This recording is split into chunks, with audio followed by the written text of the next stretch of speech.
Assalamualaikum warahmatullahi wabarakatuh. Alhamdulillah hamdan wa syukralillah. Salamun salatan ala Rasulillah wa ala alihi wa sahbihi wa man tabi'ah. Berjumpa kembali dengan Pusat Institut. Jadi pada sesi kali ini kita akan melayangkan penjelasan ataupun sedikit ulasan dari Bapak Zainal Abidin Bagir tentang syariat dan juga tasawuf. Jadi ulasan ini adalah respon beliau terhadap buku Teguh Muhammad Jafar Sulaiman yang dibedah pada 5 September lalu. Jadi di sini beliau bercerita tentang bagaimana formalisasi syariat Islam itu diterapkan. Artinya tidak semua penerapan syariat itu bersifat politis, tapi ada juga yang memang penerapan syariat yang sifatnya idealis. Saya kira cukup pengantar. Untuk lebih jelas kita dengar saja penjelasan Bapak Zainal Abidin Bagir berikut ini. Oke, terima kasih. Pertama terima kasih Bung Ja'far yang sudah mengontak saya untuk terlibat dalam diskusi ini, dan terima kasih juga untuk kiriman bukunya. Ada beberapa hal yang saya catat, tepatnya 3 hal yang mungkin akan jadi respon saya. Yang pertama mengenai Islam instan yang jadi buku ini. Yang kedua soal responnya, respon filosofi itu yang disebut filosofi. Yang ketiga mengenai tantangan saat ini, termasuk dalam konteks Aceh yang menjadi konteks penulisnya. Yang pertama mengenai Islam instan itu, ini adalah fenomena yang dikritik, disebut Islam karnaval dan sebagainya yang tadi disebut. Yang saya pahami ini adalah Islam yang mungkin hanya di permukaan, simbolis saja, tidak dalam, tapi suaranya kencang mungkin. Kalau di Aceh, saya menangkap kesan itu identikan juga dengan ambisi atau aspirasi untuk menerapkan syariat. Dan ini menarik, kalau Aceh berhasil dengan eksperimen ini, syariah itu akan menjadi menarik. Tapi kalau Aceh gagal, mungkin justru membawa nama yang kurang baik tentang syariat, bahwa syariat tidak menjadi solusi, misalnya seperti itu. Nah, sangat jelas ketika bicara syariat itu saya kira yang dikritik adalah dalam konteks Aceh, dan kemudian juga syariat dikontraskan dengan makrifat dan sebagainya untuk menggambarkan yang tadi saya sebut bahwa Islam instan ini Islam yang dangkal, tidak dalam dan kurang substantif. Nah, ada beberapa hal di poin pertama ini. Saya mungkin mengajukan beberapa pertanyaan dan akan mencoba menantang supaya menarik diskusi kita. Pertama gini, kalau kita bicara syariat, apalagi dalam konteks Aceh, banyak kritik bahwa ini adalah sesuatu yang hanya simbolik saja, ini tidak genuine, tidak benar-benar gitu. Tapi apakah benar kenyataannya seperti itu? Bagaimana dengan rakyat Aceh sendiri misalnya? Saya kira ada beberapa survei juga yang memberikan gambaran mengenai hal ini, dan kita bisa lihat sebagian mungkin ini hanya urusan politik yang dipakai nanti juga waktu pilkada segala macam, tapi sebagian orang mungkin juga punya alasan yang lebih genuine. Dan juga saya ingin sampaikan bahwa meskipun di sini syariat banyak dikritik, tapi sebetulnya tidak selalu syariat itu punya kesan yang seperti itu, atau tidak selalu syariat itu memang seperti itu. Jadi ada penting saya kira untuk memahami bahwa ada beberapa pemahaman, bukan cuma pemahaman, sebetulnya juga bahkan implementasi.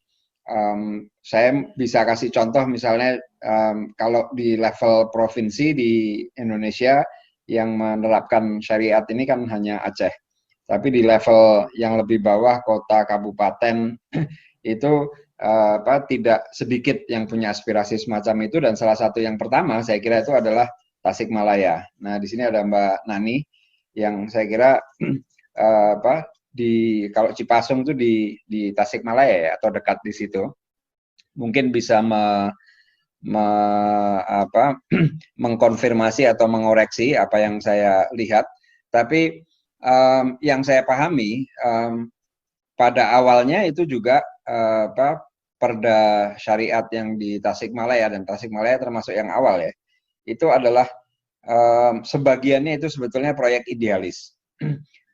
Sebagian seperti yang saya katakan tadi menjadikan ini sebagai alat politik untuk kampanye dan sebagainya, tapi untuk sebagian orang yang mendukung ini sesuatu yang lebih serius. Bahkan saya bisa katakan saya bertemu dengan beberapa orang yang terlibat dalam mengkonsepsikan perda syariat di Tasikmalaya di awal-awalnya ya. Itu saya bisa katakan bahwa sebagian bahkan progresif. Idenya itu sebagian pengusungnya adalah aktivis yang progresif bahkan agak kiri. Idenya itu bagaimana syariat ini menjadi jalan untuk mencapai keadilan. Nah, dalam konteks itu saya kira meskipun belakangan yang saya lihat juga orang-orang yang sebagian orang yang idealis di awal-awal ide ini berkembang di Tasik itu juga kemudian drop, kemudian tersingkir atau mundur sendiri, saya nggak tahu. Tapi ini sekedar sebagai contoh bahwa syariat tidak selalu berkonotasi sempit dan sebagainya, tapi bisa sesuatu yang serius. Ada banyak pemahamannya, dan dalam salah satu pemahaman itu sebetulnya dia tidak dangkal atau tidak permukaan, tidak instan, tidak sekedar karnaval, dan yang dikritik dengan demikian saya kira harus jelas bahwa yang dikritik adalah kesan syariat yang muncul secara permukaan saja dan seringkali jadi alat politik untuk kampanye dan lain-lain. Tapi saya kira kita tidak perlu untuk tidak menyamaratakan dulu, karena nanti ini ada implikasinya juga beberapa hal. Dan juga saya kira tidak perlu juga kembali ke tesis lama pemisahan Islam dan politik misalnya, atau pemisahan agama dan politik. Seringkali orang menyatakan bahwa agama itu tidak boleh terlepas dari tidak boleh masuk ke politik atau saya setuju kalau itu dipahami misalnya agama yang dipakai hanya sekedar untuk mendukung di pilkada atau pemilu dan sebagainya, saya kira itu jelas tidak ada untungnya di situ. Tapi dalam pemahaman politik yang lebih luas yang tujuannya keadilan misalnya, itu juga tidak selalu buruk, bahkan seringkali mungkin menjadi penting keterlibatan agama dalam hal etikanya, dalam hal aspirasinya, itu menjadi penting justru untuk terlibat di situ. Saya bisa kasih contoh juga, dan ini bukan hanya di Indonesia ya, bukan hanya di Indonesia, bahwa agama itu tidak selalu terpisah dari politik, dan bukan hanya di kalangan Muslim saja. Kalau kita mau lihat sebetulnya seperti teologi pembebasan Katolik di Amerika Selatan itu juga sebetulnya kan membawa Katolik ke dalam politik, bahkan politik yang radikal dan kiri, tapi dengan tujuan untuk keadilan itu.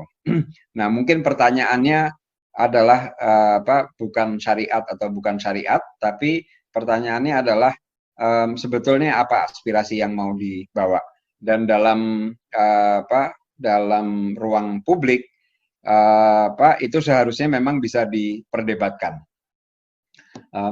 Nah, jadi kalau di buku ini ada kritik atas Islam instan, saya kira kritik atas Islam instan itu juga tidak boleh instan. Jadi kritiknya juga harus mendalam dan melihat misalnya seperti syariat itu apa sih sebetulnya syariat itu. Nah, hal-hal seperti itu. Kemudian yang kedua, poin saya yang kedua yang mengenai respon filosofi atau respon filsafat dan tasawuf. Kalau dikontraskan dengan Islam instan yang istilah yang dipakai itu, saya kira gambaran yang ingin diberikan adalah respon intelektual yang mendalam. Dan benar bahwa filsafat dan tasawuf itu menjanjikan kedalaman, dalam sejarahnya memang begitu. Itu adalah meskipun ya harus diakui juga tasawuf sebagian mungkin ada juga yang instan. Saya nggak tahu, mungkin ada beberapa contohnya, tapi saya kira image yang ingin diberikan adalah respon intelektual yang mendalam, yang bukan hanya permukaan itu. Dan itu saya tentu bersimpati pada aspirasi itu atau pada proyek itu, karena dalam kehidupan kita saat ini ada banyak problem, dan sebagian dari problem itu demikian demikian seriusnya, demikian mengakarnya problem itu, sehingga jawaban-jawaban yang diberikan oleh sebagian orang itu juga mau nggak mau untuk banyak hal itu harus radikal dalam artian sampai mengakar atau fundamental. Ini dua istilah, radikal dan fundamental, seringkali negatif, radikalisme, fundamentalisme. Tapi sebetulnya kalau dipahami lebih jauh, ini adalah sesuatu yang mau masuk sampai ke dalam. Misalnya terkait dengan bagaimana mengubah gaya hidup.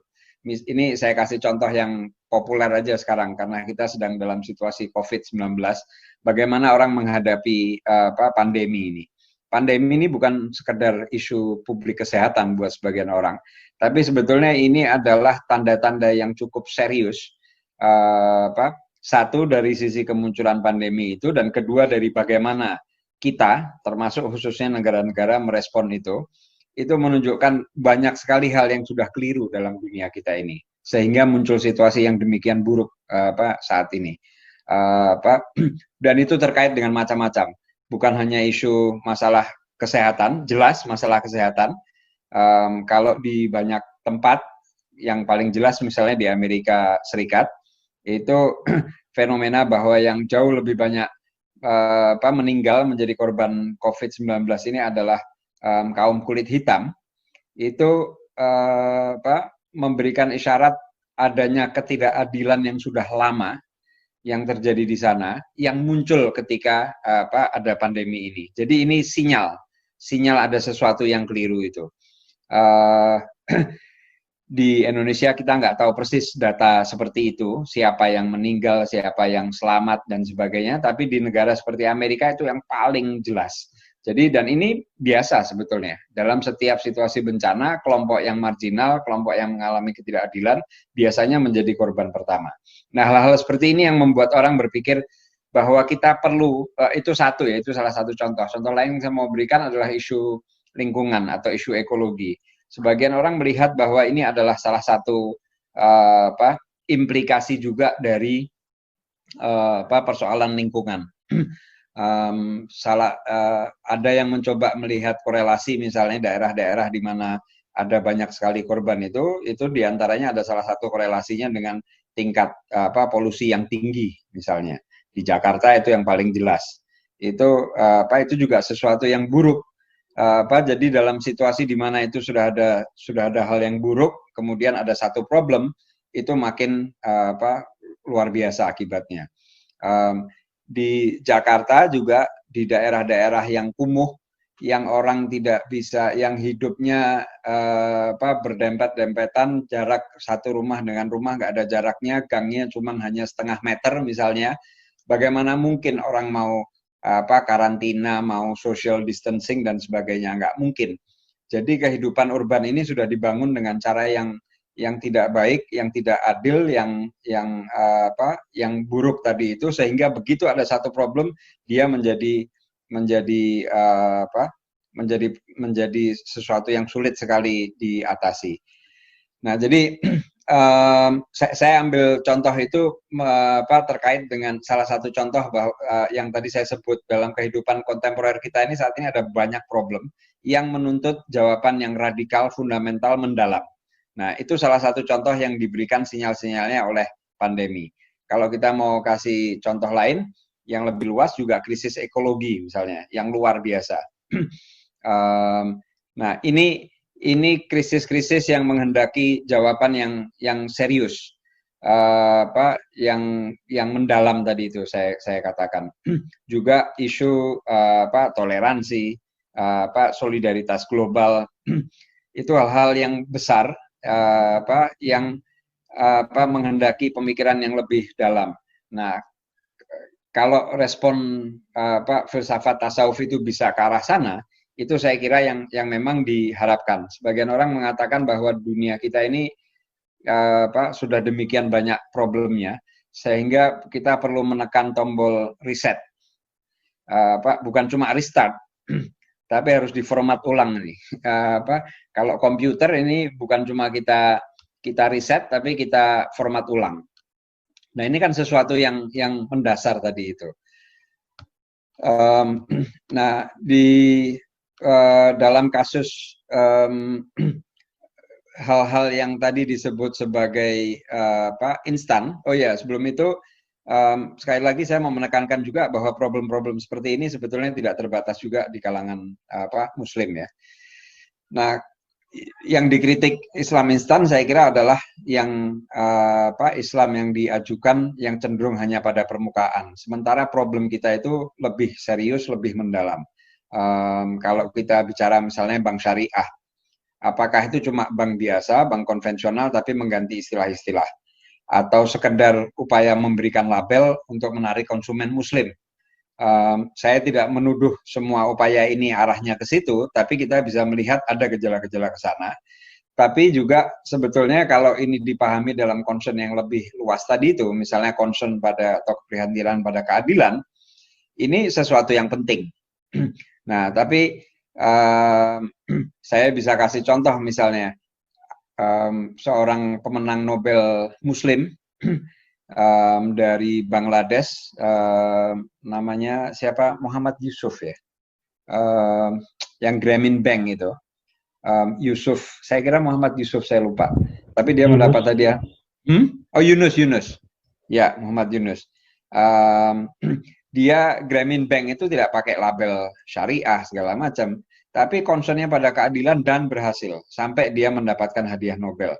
Dan dia seorang Muslim, saya nggak mengatakan bahwa Grameen Bank itu adalah bank Islami atau apa, tapi saya kira tidak bisa dilepaskan inspirasi keadilan, inspirasi universal untuk keadilan yang ada dalam dirinya sebagai Muslim itu mempengaruhi bagaimana dia membentuk Grameen Bank ini.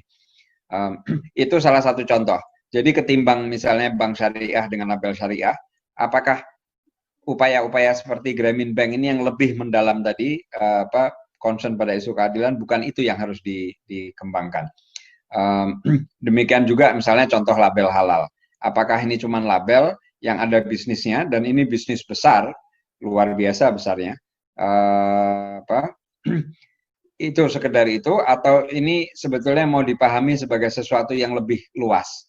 Sesuatu yang halal itu bukan cuma tidak mengandung babi, unsur-unsur babi, tapi itu sesuatu yang sehat, sejahtera, dan sebagainya.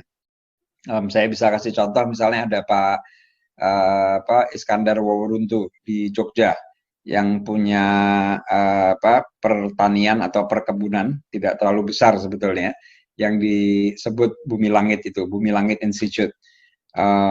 Dan dia tampil di film Semesta. Nah, ini pasti nggak masuk Aceh ya, karena di Aceh tidak ada bioskop tadi seperti katanya Mas Ja'far. Itu film Semesta, itu film yang dibuat Nicholas Saputra, dokumenter, ada 7 tokoh di Indonesia yang berjuang untuk lingkungan dari macam-macam agama. Sangat menarik film itu. Salah satu tokoh yang muncul adalah Pak Iskandar ini. Nah, meskipun tidak ada bioskop, tapi sekarang sudah masuk Netflix, Mas Ja'far. Jadi Anda bisa nonton di Netflix. Ya,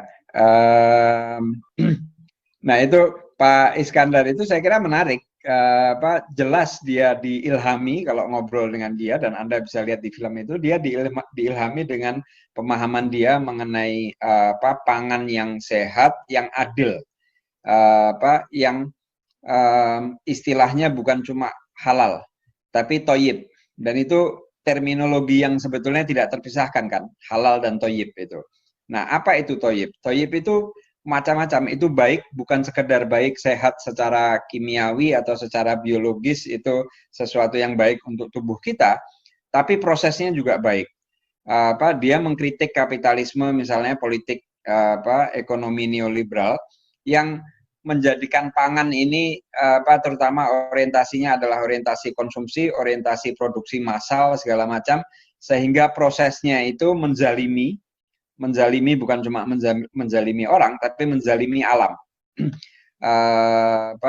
Dan buat dia sesuatu makanan yang toyib itu, dia punya restoran ya, punya perkebunan dan punya restoran. Sesuatu yang toyib itu bukan sekedar tadi itu baik dalam artian sehat, tapi juga proses di belakangnya, proses ekonomi politik di belakangnya itu juga sesuatu yang adil yang tidak menzalimi orang-orang lain. Dan dia mendapatkan inspirasi juga misalnya dari pertanian permaculture yang dikembangkan bukan oleh orang Islam, bukan oleh agama manapun, mungkin bisa disebut gagasan yang sekuler dalam tanda petik, tapi dia melihat ada sesuatu yang bisa dikembangkan dari sana. Nah, ini menurut saya ini contoh-contoh dalam tanda petik syariah, maksud saya orang berpikir secara keagamaan atau mendapatkan inspirasi dari hal-hal yang keagamaan, tapi pemahamannya itu lebih dalam. Jadi kalau entah itu mau disebut syariah, filsafat atau tasawuf, itu dia masuk ke dalam. Karena toh syariah itu juga sebetulnya pemahamannya tidak harus sempit, itu bisa luas juga. Apalagi orang masuk dalam makosid syariah itu sebetulnya semuanya adalah prinsip-prinsip filosofis, perlindungan melindungi manusia dan sebagainya, itu yang penting. Nah, jadi yang menurut saya penting kita ingat bahwa kalau kita tadi yang dikritik adalah sesuatu yang instan, maka jawabannya memang harus yang mendalam. Filsafat dan tasawuf menjanjikan itu, tapi sebetulnya bahkan lebih luas, bahkan syariah pun kalau dipahami secara mendalam bisa sampai ke situ. Saya lihat waktu saya sudah habis, sudah jam 5:20, tapi satu poin terakhir saja soal tantangan dengan memperhatikan beberapa hal yang saya sampaikan tadi. Kalau kita kembalikan lagi konteks Aceh, yaitu konteksnya penulis ini, saya kira pembicaraan mengenai syariat ini menjadi lebih relevan. Apakah syariat itu bisa diangkat menjadi sesuatu yang lebih fundamental tadi itu, yang lebih mendalam, yang merespon pada isu-isu keadilan, dan keadilan bukan cuma keadilan pada manusia, tapi juga pada alam dan lain-lain. Apakah ada jawaban yang berbeda yang ditawarkan itu? Tentu ini bukan cuma debat kanun ya. Kalau debatnya berhenti di kanun ya kanun itu adalah produk politik. Jarang itu bukan produk intelektual. Mungkin ada naskah akademisnya, tapi naskah akademisnya ya untuk naskah untuk sebuah produk politik. Jadi mungkin tidak bisa dalam, tapi perlu ada sebuah wacana memang yang memperdalam itu, dan sudah dikemukakan juga saya kira ada di buku itu, bahwa tradisi Aceh sebetulnya menyimpan modal yang cukup. Aceh itu adalah salah satu pusat peradaban Islam Nusantara dulu, dan itu ada ya modal luar biasa yang bisa dimanfaatkan sebetulnya dari sana. Nah, mungkin ini yang terakhir, tantangannya saya kira untuk Bung Ja'far itu bagaimana kritik terhadap Islam instan ini bisa dijawab atau direspon dengan tawaran yang tidak instan, yang tadi itu masuk mendalam dengan mengangkat nilai-nilai yang lebih lebih dalam, nilai keadilan untuk semuanya, dan mungkin ini proyek yang berikutnya. Proyek yang berikutnya mungkin menulis sebuah buku yang lebih dalam, yang isinya adalah solusi. Islam instan ini kan kritik. Sudah ada beberapa solusi, sudah ditunjukkan ada modal-modal di mana solusi itu bisa dibangun, termasuk dari tradisi Aceh sendiri. Nah, selanjutnya saya berharap dalam diskusi buku selanjutnya kita akan mendiskusikan buku lain yang isinya adalah solusi yang tidak instan itu. Tadi ada yang kritik soal ulama mainstream antipati terhadap tasawuf. Saya cuma mau mengingatkan untuk sekali lagi berhati-hati menggunakan istilah itu. Yang mainstream itu misalnya yang mana? Saya nggak yakin sebetulnya ulama mainstream itu anti tasawuf. Ada yang anti tasawuf, tapi apakah itu mainstream atau tidak? Referensinya menurut saya lebih jelas. Karena kalau tidak, itu seperti kita menggunakan pemahaman orang lain. Sama seperti kalau ketika kita mau mengkritik syariah yang ada di misalnya di kanun, bagian-bagian tertentu di itu yang berkembang di Aceh, saya kira mesti jelas acuannya apa yang dikritik. Karena kalau enggak, itu yang dikritik seakan-akan kita menggunakan pemahaman orang lain yang kita kritik itu dalam memahami syariah. Yang dilakukan saya kira seharusnya bukan itu, tapi memberikan pemahaman yang berbeda. Bukan ikut pemahaman mereka mengenai syariah lalu kita kritik, tapi kita punya pemahaman sendiri yang kita tawarkan, yang berbeda. Jadi bukan, artinya jangan identikan mainstream atau syariah dengan karakteristik tertentu yang buruk, karena mungkin itu justru tidak menguntungkan juga untuk upaya mengubahnya atau untuk upaya advokasi. Saya kira itu saja. Jadi bagaimana supaya kita bisa jadi tidak terbawa arus menggunakan bahasa atau pemahaman yang digunakan oleh orang yang mau dikritik. Artinya kritiknya nggak pas, tapi bagaimana kita melampaui itu. Dan selanjutnya yang terakhir saya menunggu buku berikutnya dari Ja'far. Terima kasih. Assalamualaikum warahmatullahi wabarakatuh.